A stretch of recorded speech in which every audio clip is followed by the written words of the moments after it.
Welcome back to the News Hub here at WSJ Live. I'm Simon Constable. UN Ambassador Susan Rice has withdrawn her consideration to become the next Secretary of State. That, according to the White House, there's a statement out of the White House. There's some archive footage of Susan Rice, Ambassador Rice.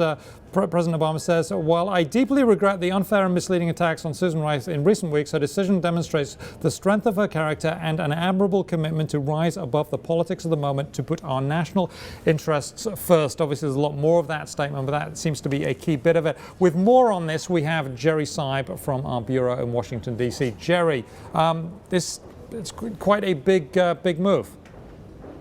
It is, has lots of implications. Obviously, probably clears the way for a different kind of national security team in the second term. I think former Republican Senator Chuck Hagel is likely headed to the Defense Department to be Secretary of Defense. I think because Susan Rice is out of consideration as Secretary of State, that probably means John Kerry, the senator from Massachusetts, is the most likely alternative pick for the State Department. That in turn would open up a Senate seat in Massachusetts, and maybe Scott Brown, who ran a very close Senate race against Elizabeth Warren, would probably get a shot at running again for that vacated seat. So this sets off a whole chain of events. It also is going to create, I suspect, a lot of bitterness in the Senate between Republicans, including John McCain and Lindsey Graham and Kelly Ayotte, who were very vocal in opposing Susan Rice, and Democrats who think Ambassador Rice was abused in this process. The whole critique, obviously, was over comments she made about the genesis of that attack on the U.S. consulate in Benghazi, Libya, that resulted in the death of the ambassador. So I think this does not create a particularly good environment in the Senate itself for a second Obama term, much less between the White House and Senate Republicans. Now, I mean, clearly Susan Rice wasn't very popular with the Republicans, but John Kerry not much more popular either, is he?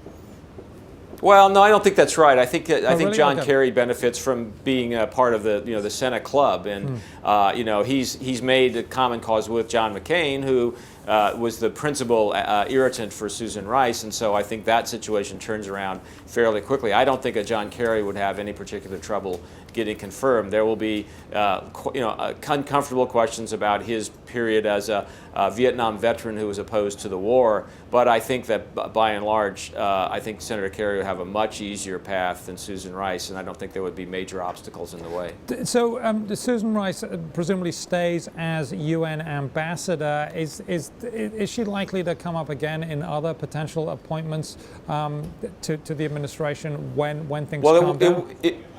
It will. The Benghazi episode will certainly come up in one appointment. The president is eventually probably going to pick a new head of the CIA. There's a temporary head in place now.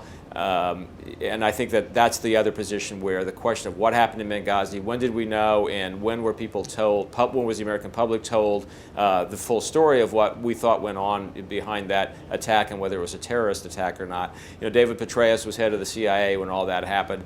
He's gone. His deputy is now running the agency, but I think the White House has indicated that's probably not a long-term situation. So that's the other appointment where that will come up, but that might not be for a while. That might not be for a while. And Susan Rice, obviously, she'll stick on with the UN. That's not in doubt at all. Okay.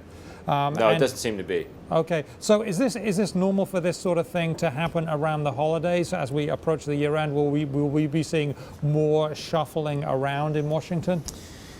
Well, this was the big one. This was the big post-election appointment that was standing in the way of other things falling into place for a second term. The other big one that's out there, Simon, is the Treasury Secretary's job. Tim Geithner has made it clear he wants to leave as Treasury Secretary, go back to New York with his family.